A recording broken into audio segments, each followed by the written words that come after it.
Hello ladies and gentlemen, and welcome back to Next Goal Wins in a day after Leicester City drew 1-1 with Man United, but more importantly, Jamie Vardy broke the all-time record for goals scored in consecutive Premier League games. Now, what a moment it was to be in the crowd when this record happened. I mean, it's up there, I think, with most Leicester fans for the best moment of their lives being in a stadium as a City fan, because it's a record broken. I mean, we're unlikely to ever win the Premier League. I mean, we win cups, we've won cups before, but to break a record and to have Leicester City's name in an all-time record book is something that does not happen very often. And for Jamie Vardy to be the man who put us there after the kind of animosity at the start of his career where he wasn't playing very well and a lot of fans didn't want him in the team, and Pearson had to even convince him to carry on playing football. It just shows how far he's come and what a story and what a journey it is. I mean, this video is mainly going to talk about the record, but also we're going to focus on the game. So,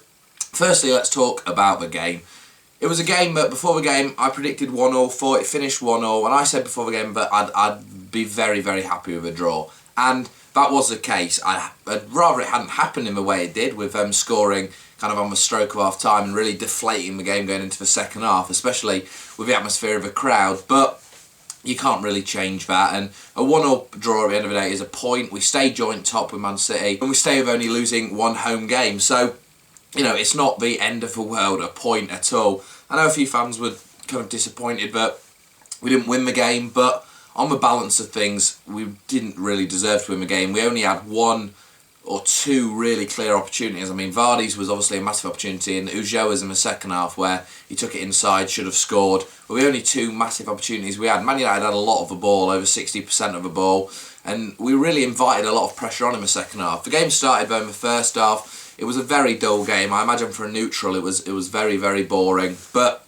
they were kind of pushing forward, we were pushing forward, but I say pushing forward, not like Leicester push forward usually. It was a real Man United, like turgid, kind of took ages to progress. And I mean, I know people have said Man United are boring, and you can't really understand it when you're the one kind of just hearing it from people, but seeing it live, they really are slow in their build-up. They really like to be meticulous in passing it, and they have a really high pass percentage. But as Peter Schmeichel made a comment on Sky, I watched when I got back from the game, it's easy to get passes when they're that big. When you're playing 50-yard passes like Paul Scholes used to play, like Steven Gerrard used to play, it's difficult to have a high pass percentage. But when you're playing 5-10-yard passes, it's easy to get that pass completion rate up. So it's nothing that stands out. But Leicester, I mean, how bad have we been at set pieces for years? Any Leicester fan who has been watching us for years will know that we just have always been poor from set pieces, and whether it's attacking them, we never look like scoring, or defending them, we never look like clearing it. And this was really, really key in this game, this factor. And straight from the start, Man United looked really dangerous from corners. Smalling wins a header, should really put it on target, hits Morgan, goes out for another corner. You're nervous about this one. Cross comes in, Kasper comes to collect, and then this is where it happens. The moment that the whole stadium wanted. Kasper distributes the ball out to Christian Fuchs down the right hand side. Lovely bit of distribution. This was Leicester City, quick counter-attacking football. Throws it out to Christian Fuchs. Fuchs progresses down the right hand side and then does what is surely the most outrageous assist of the season.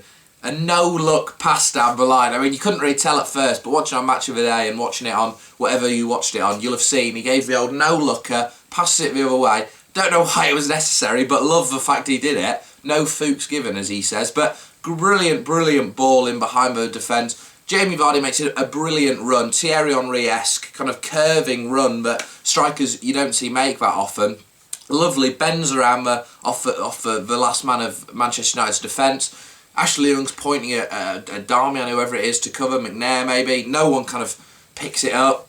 Vardy gets in behind, just kind of slips it to the right. Lovely first touch, readjusts his feet, and then smashes it across goal, past Dyer, gets a little nick off Dyer's foot into the back of the net, and wheels away to the Man United fans after breaking Ruud van Nistelrooy's record, one of their legends. And he gave the celebration, he said, "All mine, all effing mine." And it's one of my favourite celebrations. I'll try and put a clip of it on now, his celebration, but what a moment it was. I mean, for the whole stadium to erupt to such an extent I haven't really seen in a long time. I know we've scored important goals and we've scored match-winning goals and we've scored goals to get us in cup finals and everything in my lifetime, but I've never seen a stadium erupt so much to an extent of one goal going in that wasn't even a winner. I mean, it was unbelievable. Everyone around you was just filled with joy. To see it as Vardy, who was the goal scorer, was phenomenal. And I will move on to that later about everything he's done and what a moment it was to send us 1-0 into the lead, more importantly, in the game. The game kind of went on in that first half. We never looked like creating another chance. Man United didn't look threatening apart from set pieces. They really have no incision kind of past that back line. Martial looks decent and he looks dangerous at times when he's got strength and physicality and speed, but Hoof was winning every challenge against him, and their only real threat came from set pieces, but it came from set pieces. I mean, 45 minutes on the clock, Leicester thinking don't concede now, we give away another corner, cross comes in. Just before that though, we had a free kick, could have delivered it kind of or played it short. Danny Drinkwater goes for a really ambitious free kick, goes straight into the goalkeeper's hands, and you're thinking, what are you doing at this time? Just take it easy, keep the ball, or at least play kind of possession game, play it down the line, or find someone, don't just hit it aimlessly into an area. But De Gea breaks, we go up the other side, down the left-hand side, cross comes in, Drinkwater flicks it behind, corner, and you're thinking, oh, here we go. My dad turns to me, I bet they score here. Classic, Blint crosses it in, Casper should come for it, it's in exactly the same area as the first one he came for, when it led to our goal. Doesn't come for this one for some reason. Okazaki and Schweinsteiger both pulling each other. No foul, I don't think, by Schweinsteiger because Okazaki's got his hands all over him. Schweinsteiger, free header, 5 yards out. He's not going to miss. Heads it over the small N'Golo Conte, who I don't know why he's on the post. And another thing, Mark Albright, that man who stands 5 yards away from the corner taker. I mean, what's he doing there? Why wouldn't we have another man in the box who can do something if the ball gets into the box? I look at it as, if the corner's going to hit Albrighton there, then it's not a good corner and it should be cleared at the near post anyway. It seems just completely irrelevant to have there. I don't understand it myself, but I know Ranieri must have some sort of tactic for it, but it didn't work at all in this game and it hasn't really so far this season. So I think something needs to be changed massively on set pieces. We go into half time then, the whole crowd's deflated and the second half really showed that. I mean, the fans came out, but the atmosphere really died down because of this goal and people getting back to their seats like usual. We had a little chance. I mean, the ball broke for Albrighton, picks it up on kind of the left-hand side of a box. Vardy's in the middle and plays a poor ball. Albrighton tries to rush it, chips it over the head of Vardy, and if he'd have laid him in there, it surely would have been 2-1. But the whole second half, I mean, I'm not sure what our tactics were. Well, I mean, I know what they were. It was kind of defend and then break, but we were allowing so much pressure onto ourselves, and I kept saying, well, we're going to concede at this rate because we're just letting them have so much of a ball. And Juan Mata was really growing into the game after being irrelevant in the first half. He was picking the ball up in nice areas and able to kind of play the game, and I was thinking, we're just going to concede here, Leicester, if we keep playing like this. We were so allowing of letting them have the ball, and not just have the ball at the back like it was in the first half. We were letting them have the ball in dangerous areas. They had a few chances. Depay had one right at the end that could have gone in. The key for Man United and the key for us was how shit Wayne Rooney is, which is lovely to say. I mean, Rooney's a player I've always slated when he's played for England. He's got goals for England, but he could have had many, many more. I'll never forgive him for criticising the fans after the Algeria game at the World Cup. You can't just get away with things like that. And he was so poor today. The best moment of the game was when he took a dive in the first half, an embarrassing, feeble dive in the first half, going over the left. Christian Fuchs kind of was in the box. Rooney, an unbelievable dive right in front of us, and that was the moment where he thought in his head, I'm not good enough here to get past him, I'm going to have to dive. And Rooney of 2004 wouldn't have done that. I mean, he hasn't been that player for 10 years like he was then. I said in my preview, it's people like Michael Owen that peak early, and Rooney was that. He peaked early. Yes, he scored goals for England. Michael Owen scored over 40 goals for England and was blighted by injury, but everyone would still say he peaked at an early age. I mean, goals can do a lot for you in terms of progressing you as a player, but look where his goals have come, qualifying, and they've come in friendlies. He hasn't scored goals in major tournaments. For Man United, he hasn't been a 20-goal a season striker consistently, like Alan Shearer was in the Premier League. So, I mean, yes, he's not a bad player, I'm not saying that, but he's not world class. He's by no means up there in terms of Aguero's and and the Jamie Vardys, shall we say. But no, in all seriousness, he's not there with the Agueros or the Henrys or the Van Nistelrooys, for example, of Premier League top-class strikers of all time. And he was very poor today. That's a massive thing Man United needs, a focal point in attack, because if they don't get one of them, then they won't get anywhere near to challenging the title. They've got no incision around the back. They're so solid, but as I think Jamie Carragher said, they're too solid in a way. Chris Smalling, though, quickly I'll just talk about him. He was brilliant today. There's been a lot talked about him this season, being one of the players of the season, but it was the first time I've seen him first-hand today, and he was excellent. I mean, there was one moment right at the end, Jeff Schlupp tried to burst past him, and Schlupp usually beats your man 9.5 out of 10, but Smalling was brilliant, like Maldini-esque, like shadowing off the ball. It was lovely jockeying and lovely play by Chris Smalling, and he was really flawless the whole day. But the game really petered out. For a neutral, I'm sure it looked like it petered out. For a Leicester fan, it seemed a lot more nervy. But we held on for 1-1 in the end, so Ranieri will be happy with that. The fans, I'm sure, pretty much all of you are happy with 1-1 draw. I am, certainly, because, I mean, it's not going to get too much better than a 1-1 draw against Man United. The only thing you can do is win, and Man United are a team that over the years we've notoriously had bad results against. I know last season we beat them, but apart from that, we always seem to get bad results against Man United. So it's brilliant to get the point, keep the run going of not having to lose a game. I mean, any point we pick up in these next kind of few really tough games is a bonus, because no one expects us to pick up points, especially against Man City and against Chelsea. So any points we pick up are really, really key.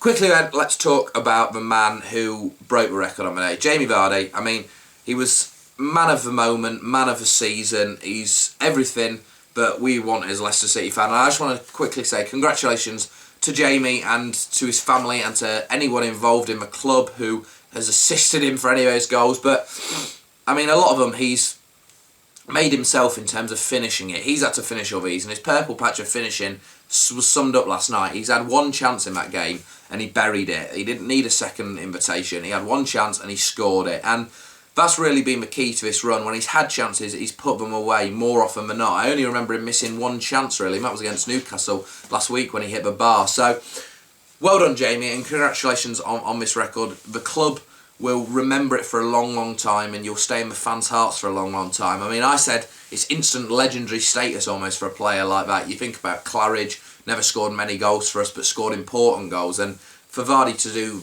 I mean, he might not ever score again for us, but he'll have this record, and that will always stay in the heart of Leicester City fans. So, congratulations once again, Jamie. Quickly for player ratings now. I'm going to go for Kasper Schmeichel. I'm going to go for a 6, because I thought it was his fault for the second goal, for the second goal in the game. I'm going to give him a 6. I'm going to give Simpson a 6. I don't think he did anything extraordinary and lost the ball a few times progressing forward.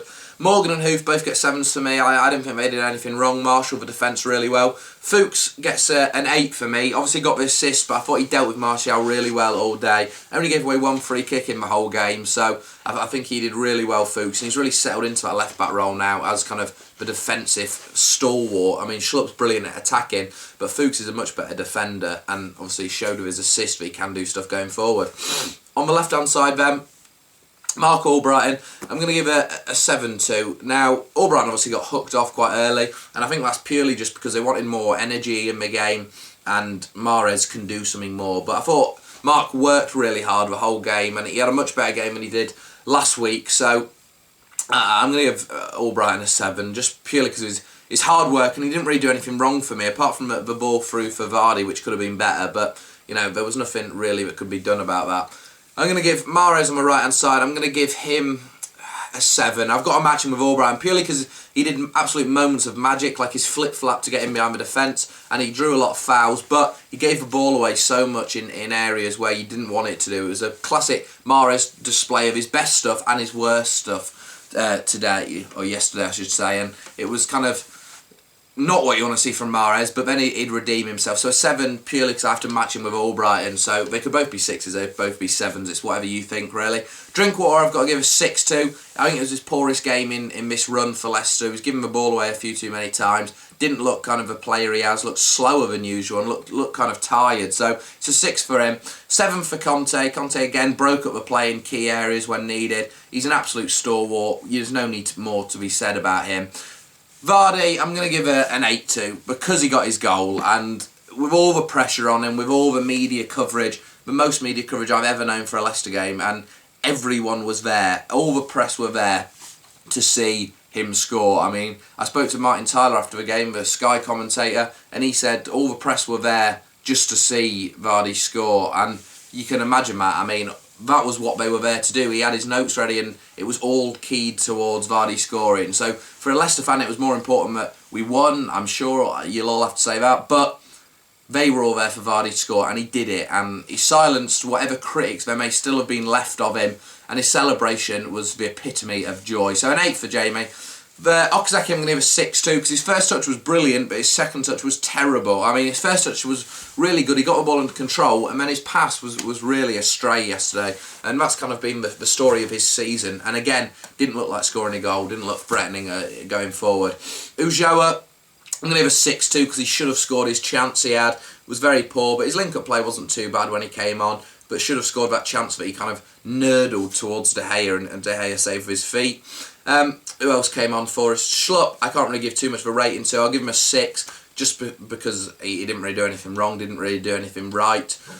And finally, Delat, I can't give a rating to because he made no real impact on the game when he came on for his final 10 minutes. Didn't really get too many touches of the ball at all. But at the end of the day, it is a good point. I'm going to give man of the match to Vardy, and I'm going to give the best Manchester United player, I'm going to give that to... bit of a strange one. I'm going to give it to Ashley Young because I think he did pretty well. I know it's a strange one to give it to, but I think Young did quite well in the game, and he kind of went under the radar. No one has spoke about him since the game finished, but I think he did quite well, got a lot of crosses in and really threatened us down that right-hand side. So I'm going to give Ashley Young man of the match, and the worst player in the game I'm going to give to Wayne Rooney because he was poor for the whole game throughout. And Man United fans must now be getting really annoyed at why someone like Jesse Lingard isn't starting there instead, who can at least offer something. He's scored goals recently. So Man United fans, I'm sure, aren't too disappointed with this result. A 1-1 draw against Leicester. Gary Neville said before the game, if they draw, it's a regression for them. But I don't think it's a regression at all. I think the team's regressed under Van Gaal in terms of the football they play. Not from Moyes, obviously, but from Ferguson. They've made them so solid at the back, but there's no fluency. Almost if any of you play Football Manager, it's like putting it on highly structured. Your players never concede, but they hardly ever score, or you lose 1-0 in the final minute, and that's apparently highly structured. But anyway, less about Football Manager. But thank you for watching the video. Please like the video because Leicester didn't lose again. Leave a comment below, let me know what you thought about the game, and if you thought anything different to what I've said. You can also leave your player ratings in there and I'll check them out. And please, please subscribe. I'll see you in the next one. Come on, you foxes.